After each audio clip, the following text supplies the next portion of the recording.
Saya persilahkan fraksi Partai Demokrat, Bapak Rizky Natakusuma. Bismillahirrahmanirrahim. Pendapat akhir mini fraksi Partai Demokrat, Dewan Perwakilan Rakyat Republik Indonesia terhadap rancangan undang-undang tentang perubahan atas Undang-Undang Nomor 34 Tahun 2004 tentang Tentara Nasional Indonesia.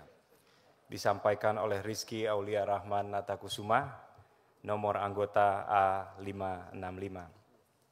Assalamualaikum warahmatullahi wabarakatuh. Salam sejahtera bagi kita semua. Om Swastiastu, Namo Buddhaya, salam kebajikan, Demokrat bersama rakyat. Yang terhormat pimpinan Komisi 1 DPR RI, Bapak Menteri Hukum, yang saya hormati beserta jajaran, Bapak Wakil Menteri Pertahanan, yang saya hormati beserta jajaran TNI, yang saya banggakan, Wakil Menteri Sekretaris Negara Republik Indonesia beserta jajaran, Wakil Menteri Keuangan Republik Indonesia beserta jajaran, serta hadirin yang kami hormati. Undang-Undang Nomor 34 Tahun 2004 tentang Tentara Nasional Indonesia merupakan tonggak sejarah dan landasan utama dalam reformasi kelembagaan TNI pasca Orde Baru. Undang-undang ini menegaskan pemisahan peran antara militer dan sipil, mengakhiri difungsi ABRI, serta menempatkan TNI sebagai instrumen pertahanan negara yang profesional, netral, dan tunduk pada supremasi sipil. Namun, setelah lebih dari 2 dekade, dinamika geopolitik, perkembangan teknologi, serta tantangan keamanan nasional telah berubah secara signifikan. Oleh karenanya, revisi terhadap Undang-Undang TNI menjadi sebuah kebutuhan untuk memastikan bahwa peran, fungsi, dan struktur organisasi TNI tetap relevan dengan kondisi zaman tanpa mengorbankan prinsip demokrasi dan reformasi yang telah diperjuangkan. Pak Ketua, izinkan saya membacakan beberapa catatan penting dari fraksi Partai Demokrat.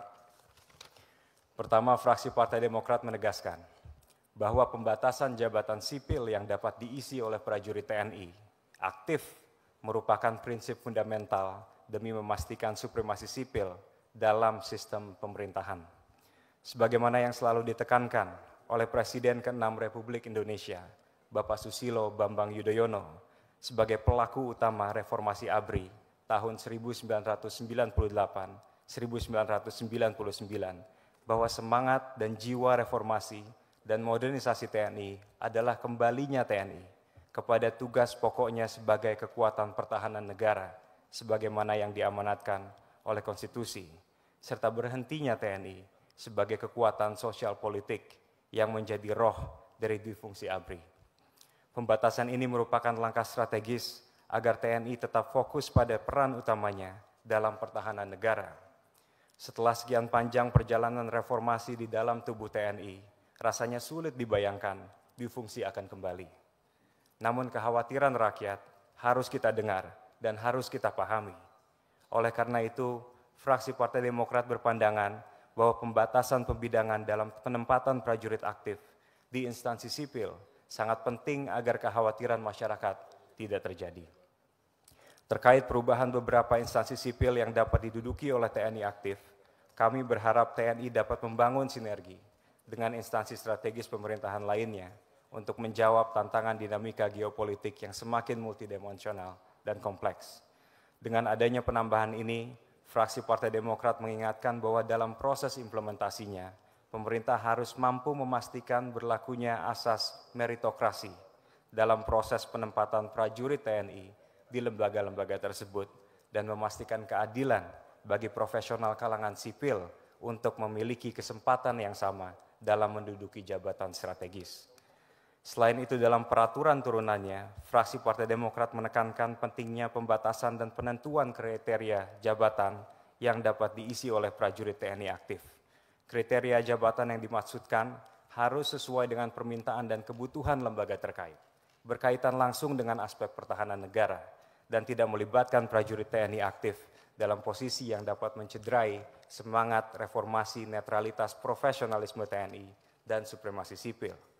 Selain itu, fraksi Partai Demokrat melihat bahwa pemerintah harus bisa memastikan bahwa prajurit TNI aktif tidak melanggar ketentuan peraturan perundang-undangan yang berlaku. Sebagaimana yang telah ditertuang dalam pasal 47 ayat 2, prajurit TNI yang menduduki jabatan sipil lain di luar ketentuan ini agar dapat mengundurkan diri atau pensiun dari dinas aktif keprajuritan. Kedua, terkait penambahan ketentuan dalam operasi militer selain perang. Saat ini kita dihadapkan dengan kondisi dinamika ancaman nasional yang semakin meluas. TNI telah mengambil berbagai peran sentral, tidak hanya dalam operasi militer perang, tetapi juga dalam berbagai operasi perbantuan selain perang. Pembebasan sandera pembajakan di Somalia, upaya repatriasi WNI di daerah konflik dan bencana, dan distribusi logistik bantuan internasional pada saat COVID-19. Berdasarkan pertimbangan tersebut, dan demi memberikan kepastian hukum dalam pelaksanaan tugas pokok TNI di kemudian hari, maka fraksi Partai Demokrat dapat memahami rasionalisasi penambahan tugas OMSP dalam rancangan perubahan pertama Undang-Undang TNI. Peran dan pelibatan TNI dalam penambahan tugas OMSP harus didefinisikan secara jelas dalam peraturan turunannya agar tidak terjadi tumpang tindih dengan kewenangan institusi lain yang secara spesifik bertanggung jawab dalam bidang-bidang tersebut. Ketiga, terkait perubahan ketentuan usia pensiun prajurit. Fraksi Partai Demokrat mengingatkan bahwa perubahan usia pensiun harus diimbangi dengan mekanisme kaderisasi yang sehat dan perencanaan manajemen sumber daya manusia yang matang. Dibutuhkan grand planning dalam hal manajemen sumber daya prajurit dan penyesuaian pada sistem perekrutan atau jalur masuk TNI agar postur usia produktif dalam tubuh TNI dapat terjaga. Hal ini penting agar kebijakan ini tidak menimbulkan stagnasi karir bagi perwira muda dan perwira menengah. Terkait perpanjangan usia pensiun bagi prajurit TNI yang menduduki jabatan fungsional, fraksi Partai Demokrat memandang hal ini bisa menjadi langkah yang baik, namun harus diikuti dengan adanya batasan yang jelas dan spesifikasi yang ketat. Seyogianya, perpanjangan usia pensiun bagi jabatan fungsional harus diiringi dengan ketentuan seperti keahlian khusus yang tidak mudah tergantikan, kemampuan yang masih sangat dibutuhkan untuk mendukung kesiapan tempur dan operasional, dan minimnya regenerasi atau ketersediaan tenaga pengganti pada posisi tersebut. Terakhir, terkait perubahan ketentuan dalam hal kedudukan antara koordinasi antara TNI dan Kementerian Pertahanan dalam aspek perencanaan strategis seperti pemeliharaan dan perawatan.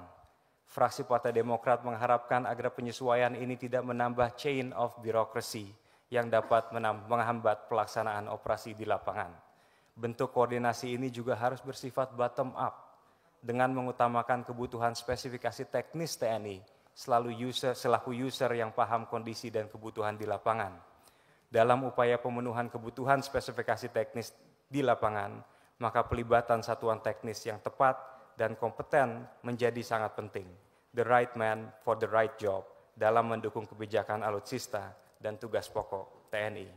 Pimpinan sidang, para menteri, anggota Komisi 1, serta hadirin yang kami hormati, fraksi Partai Demokrat memahami pentingnya untuk memperbarui regulasi undang-undang tentang TNI sebagai bentuk komitmen untuk menjaga relevansi dan efektivitas hukum dalam menghadapi dinamika ancaman yang semakin kompleks dan multidimensional. Namun dengan catatan selama hal ini masih sejalan dengan prinsip demokrasi, semangat reformasi, dan supremasi sipil yang kita junjung tinggi. Dengan demikian, berdasarkan poin dan catatan-catatan di atas, dengan mengucap Bismillahirrahmanirrahim, fraksi Partai Demokrat dapat menyetujui RUU TNI untuk menjadi undang-undang dan disahkan di tingkat selanjutnya. Billahi taufik walhidayah. Assalamualaikum warahmatullahi wabarakatuh. Ditandatangani pimpinan fraksi Partai Demokrat Dewan Perwakilan Rakyat Republik Indonesia, Ketua Bapak Dr. Haji Edi Baskoro Yudhoyono, MSc, Sekretaris Insinyur Haji Marwan Cik Hasan, MM. Terima kasih.